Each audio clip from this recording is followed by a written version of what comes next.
la garantie de récupération. Mais sur les 85 maires de Tombouctou, de Gao et de Kidal, plus de 70% sont sur le terrain pour organiser la résistance. Si les jeunes de Tombouctou, l'autre jour, ont réhabilité les grands puits, les puits à grand diamètre, mais c'est avec l'appui de la mairie. Justement, les maires sont les points de fixation et même les occupants font référence à eux. Ils ne sont pas occultés, même si leur moyen de travail a été détruit, leurs ordinateurs et tout ça, ils ont dit nous sommes le point de fixation parce que nous sommes le point de mire des populations. Nous devrons rester pour donner confiance aux populations. Et donc, c'est à travers cette résistance populaire que va récupérer le Nord. Parce que récupérer d'ailleurs non, que ceux qui ont envahi partent d'où ils viennent. Et ceux qui ont pris les armes dont nous connaissons beaucoup, et on peut s'asseoir et discuter. Vous avez écouté la radio ce matin? Il y en a un qui a dit attenter à la vie du président, c'est vraiment sacrilège. Il le reconnaît comme président. Et il veut discuter avec lui. Et nous pouvons. Adiza peut discuter, elle connaît tout le monde. Moi, en février dernier, j'ai dîné chez Yad. On peut se parler. La difficulté, c'est pas là-bas, c'est ici. Parce que nous pouvons nous parler. Tous les rédacteurs du pacte national sont vivants, ils sont là. Ils sont capables aujourd'hui de monter au front et de dire aux autres, assoyons-nous autour d'une table, discutons. Qu'est-ce que vous voulez? Vous prenez le pacte, vous prenez le code de collectivité, toutes les solutions sont dans le code de collectivité. On n'avait qu'à appliquer intégralement le code de collectivité du Mali, eh bien il n'y aurait pas eu de coup de feu au Mali. Même les désespérados qui sont venus de Libye se seraient arrangés à ça. Si vous analysez objectivement, quand je dis que les signataires et les concepteurs du pacte national sont là et vivants, de tous les bords, ils sont là. Le président Alpha Oumar Konaré est là.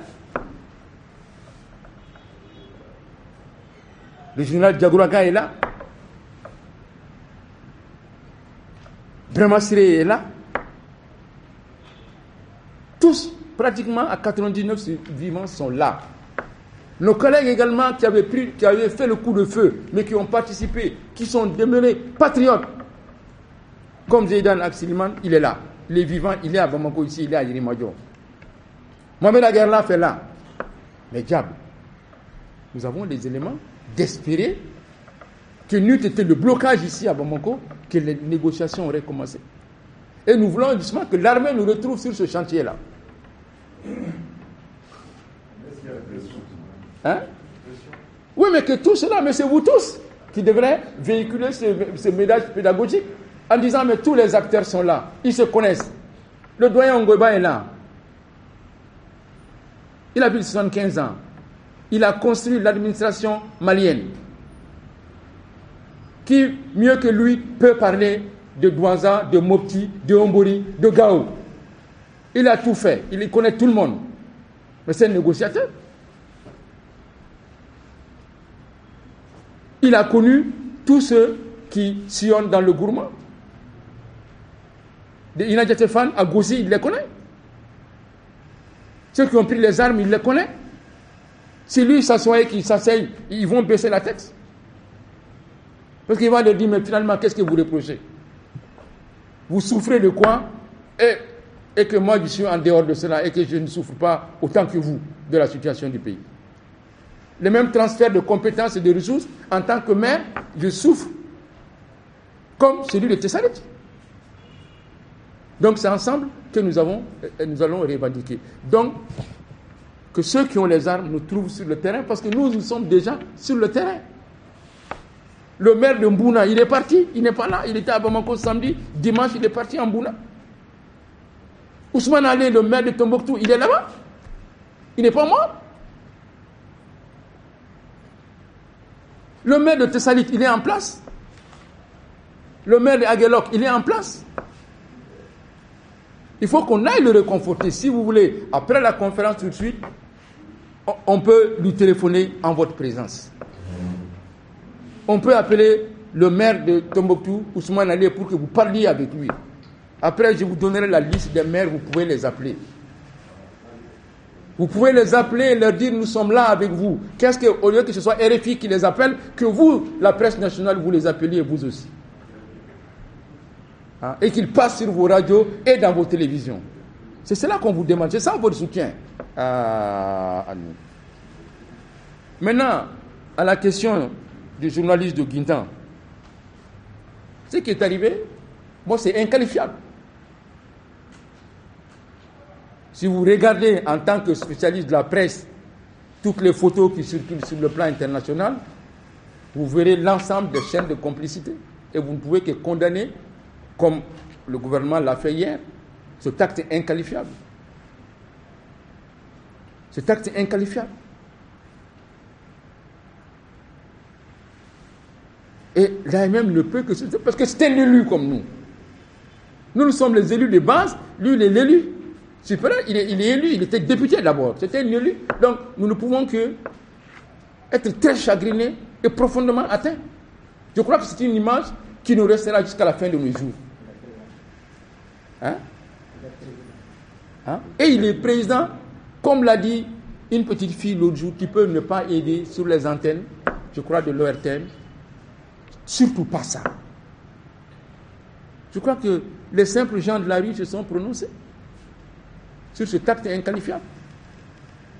J'aimerais avoir en face de moi celui qui a approuvé cela et qui me convainc que je ne dois pas être indigné. Et comme l'a dit un de vos collègues, ce n'est pas lui qui est atteint, c'est notre pays qui est atteint. C'est notre pays qui est atteint, qui fait aujourd'hui, comme l'a dit Monseigneur, la risée du monde entier. Je crois que chacun d'entre nous, c'est pourquoi quand on me dit ça va, je dis ça ne va pas. Si je vous dis que ça va, je vous mens. Moi, ma santé personnelle, ça va. Mais au profond de moi-même, comme mes autres collègues, je suis touché, je ne peux pas être indifférent à ce qui se passe. Voilà donc les éléments de réponse que je voulais donner. Et avec votre permission, je souhaiterais que quelques maires disent des choses afin de vous édifier davantage. Adiza est là. C'est le cercle de Gao est là. Vous pouvez leur poser des questions. Monsieur le... La parole aux membres du président aussi dans les éclaircissements. Ici à Bamako, il y a une semaine. Parce qu'il y a des problèmes au niveau des États, des mandats de paiement des fonctionnaires des collectivités territoriales. Parce qu'au niveau de tout a été absorbé. C'est que l'État aujourd'hui a abandonné la population du Nord. Parce que quand on dit aux enseignants, venez, il y a des fils des régions qui sont médecins. Mais on n'a jamais le ministre de l'Éducation parler des examens. On pose la question, est-ce que les examens auront lieu? Ce n'est pas le problème du ministre de l'Éducation. C'est à mon secrétaire général, à tout le monde de venir à Bamako. Est-ce qu'il y a la manière dont je vois les responsables de l'État? Si nos responsables de l'AME, nos associations, en tout cas, si on ne parle, il faudrait que nos agents de santé restent au niveau de l'affaire. On va rester sans éducation, sans agents de santé. Mais c'est très grave. Portage descend de un à un. Souvent, le véhicule arrive avec le seul chauffeur qui remet l'ordre de mission au commandant de compagnie. Donc, on ne peut pas compter sur ça. Par exemple, le maire de Calabria est sur place, le maire de Salam est sur place, le maire de Lafia est sur place. Depuis que la rébellion a commencé. On est venu le chercher avec sa famille, on l'a amené. Ils n'ont rien dit à la population, ils n'ont rien. Il n'y a pas de choix. Pas de choix. Les banques, les percepteurs, tout est fermé. Donc l'argent ne circule pas. Les gens ne savent pas. Demain, qu'est-ce que tout le monde est? Les rebelles sont à Gorda. Ils ne se cachent même pas. Ensemble. Avant que aussi les banques sont fermées. C'est une bourse totale.